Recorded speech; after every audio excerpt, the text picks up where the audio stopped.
In this second outcome, we turn to the software you'll actually use to get academic work done.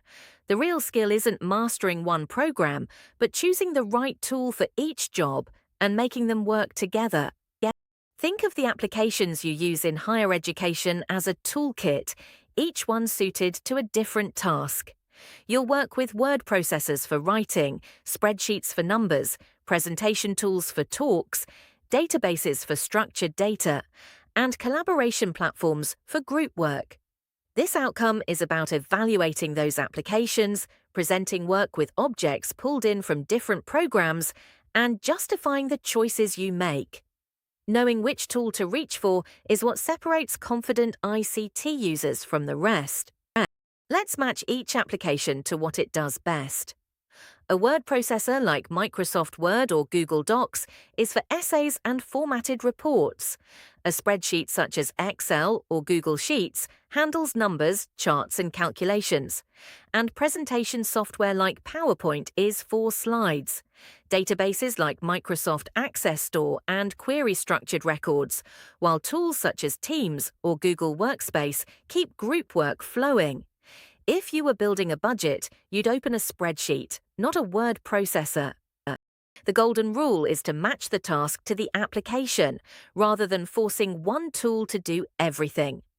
A spreadsheet is built for numbers and charts, a word processor for extended writing, and slides for presenting key points to an audience, not for storing every last detail.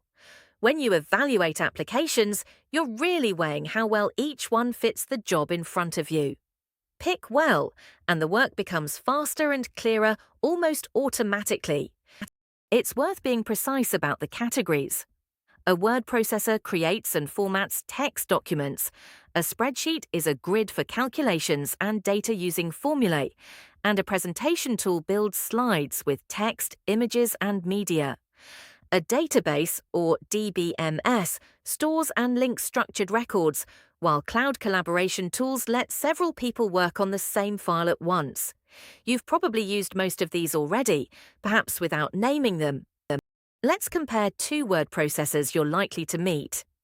Microsoft Word offers powerful formatting, styles, and referencing tools, works offline, and is the standard for higher education submissions, though it costs money to license and its live co-editing is weaker.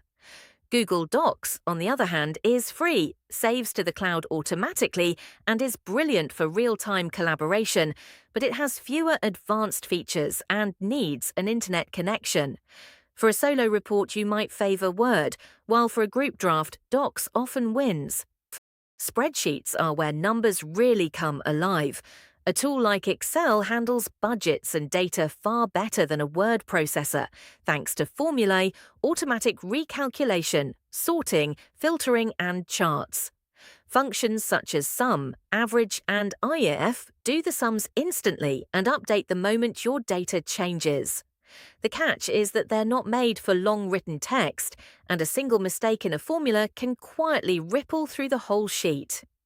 Here's a practical example. Suppose you're tracking your monthly study costs, such as travel, printing, books, and data, in a spreadsheet. In one cell, you type equals sum bracket, the range of costs, and it returns your total, while in another, you use average to get the mean. Now change the cost of books from £25 to £35, and both figures update on their own, which is exactly why a spreadsheet beats a calculator when the data keeps shifting. A quick bar chart then makes your biggest expense obvious at a glance. Databases come into their own when you're dealing with lots of structured records. A database stores information in fields and lets you search and link it efficiently, so picture a reading list database with fields for author, title, year, and topic. Run a query and you can pull every source on one topic in seconds. For most access to HE assignments, a spreadsheet will do, but understanding databases shows a wider awareness of ICT. Good file management is one of those unglamorous habits that saves you hours. Set up clear folders for each subject and stage of work, and name your files meaningfully with a version and date, something like ICT assignment, version 2, dated the 25th of August. Steer well clear of names like Final or Document 1, which tell you nothing a week later.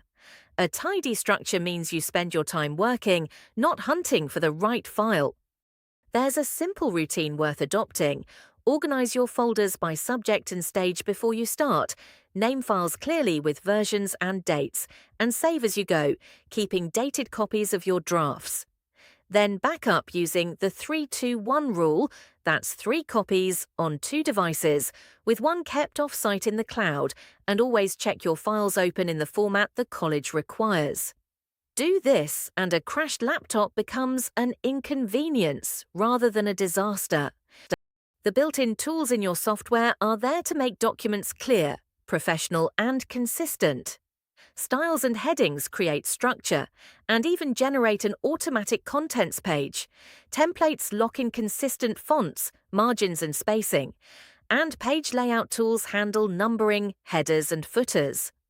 Remember that meeting the academic formatting requirements, the right font, spacing and word count, is itself part of the assessment. Using these features properly makes your work look the part with far less effort. Strong academic work often brings in objects from other places. A table shows structured data clearly. A chart reveals trends and comparisons. A diagram explains a process, and an image illustrates a point, and you insert each from the relevant menu or paste a chart straight in from Excel. In slides, you might even add a short video for a demonstration. The idea is to choose the object that communicates your point most clearly, not simply to decorate. Let's picture a presentation that pulls it all together. Say you're building a PowerPoint on renewable energy. You paste in a chart made in Excel to show the energy mix, add a smart art diagram to explain how a wind turbine works, and embed a short video from a reputable source of a solar farm. A neat table then summarizes the pros and cons. That single slide deck, drawing objects from several applications, is exactly the kind of integrated work this outcome is looking for. Group work in higher education increasingly happens online. Tools like Microsoft Teams and Google Workspace let a group share documents, chat and hold video meetings, while a virtual learning environment such as Moodle hosts your materials, forums and assignment submission. Together they let a team co-write, meet and share files without ever being in the same room. For a scattered study group, that's the difference between chaos and coordination. Here's how that looks in practice. 4 students preparing a joint presentation set up a team channel in Microsoft Teams with a shared folder for their files. The slides live in one shared file, so everyone edits the latest version, and nobody's emailing drafts back and forth, and a quick video call divides the work and sets a deadline. Comments and version history even show who contributed what, and the same could be done with Google Docs, Drive and Meet. This outcome asks you to explain why you chose each application, not simply that you used it. A good justification links the tool to the task and its strengths.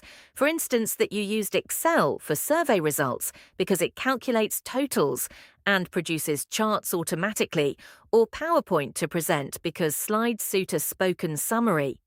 It's even stronger if you mention an alternative you considered and rejected. That shows reasoned judgment rather than habit. PowerPoint and Word suit genuinely different jobs. Reach for PowerPoint when you'll be speaking to an audience, when you want key points and visuals, or when you need to show a chart or short video live and timing matters. Reach for Word when you're writing an extended, detailed report that needs full sentences, references, and formal structure, and that will be read privately rather than presented. Matching the tool to the situation is half the battle. It's useful to line up the task, the tool, and the reason side by side. You'd write the report in Word for its formatting and referencing, analyze survey data in Excel because formulae and charts update automatically, and present findings in PowerPoint because visual slides suit a talk. Group work happens in Teams or Workspace for real-time co-editing, and you submit through Moodle because it's the college's official drop-off point. Each choice has a clear, defensible reason behind it. The best assignments often weave several applications into one workflow.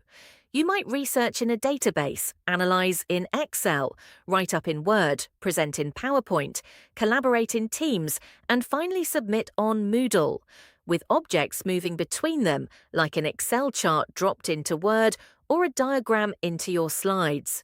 Choosing and justifying that mix is exactly what this outcome assesses. The strongest answers show the tools working together, each picked for a clear reason. Let's recap what we've covered. Higher education relies on a toolkit of applications, from word processors and spreadsheets to presentation tools, databases, and collaboration platforms. And you evaluate them by matching each tool's strengths to the task. Alongside that, you manage your files with clear folders, sensible names, regular saving, and 3-2-1 backups. And you produce polished documents that integrate tables, charts, diagrams, and video. Finally, you justify every application by linking it to the job it did. So that wraps up our look at applying and integrating software. You've seen how to weigh up different applications, keep your files in good order, and pull objects together into professional documents and presentations. If you want to build on this, the further reading includes Cite Them Right and Cottrell's Study Skills Handbook, along with GIS's guidance on digital capability, which is well worth a look for developing these skills further.